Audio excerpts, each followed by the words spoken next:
एक लड़की है जो महाराष्ट्र में आपको लिफ्ट मांगती दिखेगी। कंधे पर एक बैग, आमतौर से ट्रैक सूट पहने हुए और चश्मा लगाए।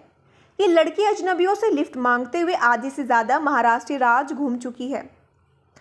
अपने कुछ सवालों के जवाब तलाशने के लिए परिवार की लाख समझाइशों के बाद भी ये लड़की राज्य भर में घूम रही है।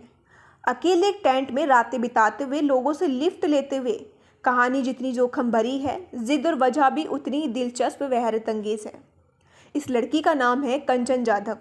परभणी जिले के सैलू गांव की रहने वाली कंचन छत्रपति संभाजी नगर से पत्रकारिता की पढ़ाई कर रही है। पिछले करीब 34 दिनों की यात्रा के दौरान कंचन ने लगभग 22 जिलों की खाक छान ली है और इन दिनों पुणे के पास है। यहाँ से वह सतारा की तरफ मूव करने वाली है। अब सवाल ये है कि कंचन लिफ्ट लेकर पूरा राज्य क्यों घूम रही है, उसके सवाल क्या हैं और उसके परिवार ने अपनी बेटी को ऐसी यात्रा की इजाज़त कैसे दी। कंचन दत्तात्रेय जाधव ने जर्नलिज्म की अपनी पढ़ाई के दौरान कुछ ऐसी रिपोर्ट्स पढ़ी जिन्होंने बेचैन किया। अपने स्कूल टीचर पिता को कंचन ने बताया कि ऐसी कितनी कहानियां हैं जिन्हें दुनिया के सामने लाया जाना चाहिए और इसके लिए अंदर खाने तक की रिपोर्टिंग ज़मीनी पड़ताल ज़रूरी है। बात तो ठीक थी, लेकिन एक बाप अपनी बेटी को ये इजाज़त कैसे देता कि वे अकेले अजनबियों से लिफ्ट मांग मांग कर पूरे राज्य की पड़ताल करे। माँ को तो खैर ये कतई गवारा न होता। समाज प्रतिशतात्मक है।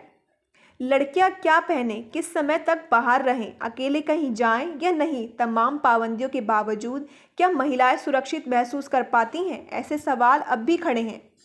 1 साल लगा कंचन को अपने पापा को मनाने में। तरह तरह के किस्से, रिपोर्टर्स और तर्क देते हुए कंचन अपनी जिद पर अड़ी रही। आखिर उनके पापा ने किसी तरह सहमत हुए, कहा 1 हफ्ता कर अपने मन की, एक्सपीरियंस ठीक रहा तो आगे सोचेंगे। यहाँ से कंचन की ड्रीम जर्नी सड़क पर शुरू हुई। एजीएम कॉलेज की स्टूडेंट कंचन ने छत्रपति संभाजी नगर से अप्रैल में अपनी यात्रा शुरू की। बहुत कम और ज़रूरी सामान साथ रखा, एक फोल्डेबल टेंट भी।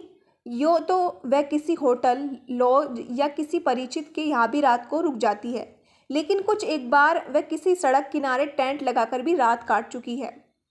2000 किलोमीटर से ज़्यादा का सफ़र लिफ्ट लेकर कर चुकी कंचन को देखकर सबको हैरत होती है। सवाल भी उठता है, उसकी तलाश क्या है।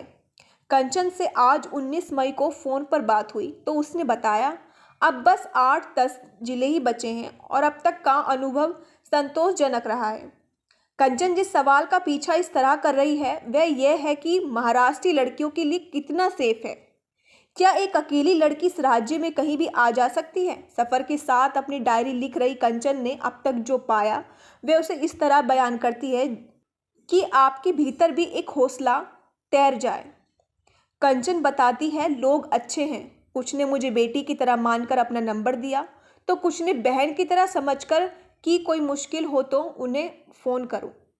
मुझे मेरी टीचर ने कहा था अजनबियों से नहीं बल्कि उन परिचित पुरुषों की देश भावना से लड़कियों को खतरा ज़्यादा होता है। आमतौर से सुबह 7 बजे से शाम के 7 बजे के बीच सफ़र करने वाली कंचन गर्मियों की वजह से अब दोपहर में ब्रेक लेती है। शाम को 4 बजे से यात्रा करती है और अंधेरा होने तक की जारी रख लेती है। ये हिम्मत उसे अब तक के अनुभव से मिली है। कंचन ने अपनी यात्रा के दौरान कुछ दिलचस्प बातें नोट की हैं। उसका कहना है कि बहुत अमीर लोग मददगार नहीं होते, गरीब या मध्यम वर्गीय लोग ही लिफ्ट देते हैं। कंचन ने एक और ऑब्जर्वेशन साझा किया कि लोडिंग गाड़ियों की चूंकि लंबी ड्राइव करनी होती है इसलिए उसके ड्राइवर आधी दारू बहुत पीते हैं, गाड़ी सेफ ढंग से भी नहीं चलाते, सो उसे उनसे लिफ्ट लेकर अक्सर डर ही लगा। अपनी जगह लेकिन कंचन का हौसला जीत रहा है। अब तक मुझे कोई खतरा नहीं हुआ। मुझे अपने महाराष्ट्र पर गर्व महसूस होता है। अपनी यात्रा के दौरान कहानियां अपनी डायरी में लिख रही जर्नलिज्म की यह स्टूडेंट बहुत उत्साहित है। हंसकर बताती है, पापा किसी तरह माने। भाई को तो यही पता है कि कॉलेज के किसी प्रोजेक्ट के लिए निकली हूँ। अपने जवाब खुद खोजने निकली ये बेटी उसे महाराष्ट्र पर और गौरव महसूस करवाते रहिएगा। ऐसी खबरों के लिए जुड़े रहिए हमसे और देखते रहिए Hindustan news network. National icon awards के जो नामांकन है वो दोबारा से 2023 के लिए शुरू हो चुके हैं। यदि आप डॉक्टर हैं, टीचर हैं, कहीं हेल्थ केयर स्टाफ हैं या फिर आप सफाई कर्मी हैं, बहुत सारी कैटेगरीज हैं जो नेशनल आइकन अवार्ड्स में आपको मिलेंगे। नामांकन भरने के लिए आप स्क्रीन पे दिए गए नंबर पे भी कॉल कर सकते हैं या फिर hindustannewsnetwork.in पे जाके अपना नामांकन भर सकते हैं। तो जल्द ही नामांकन भरिए क्योंकि नामांकन की अंतिम तिथि 15 जून 2023 है।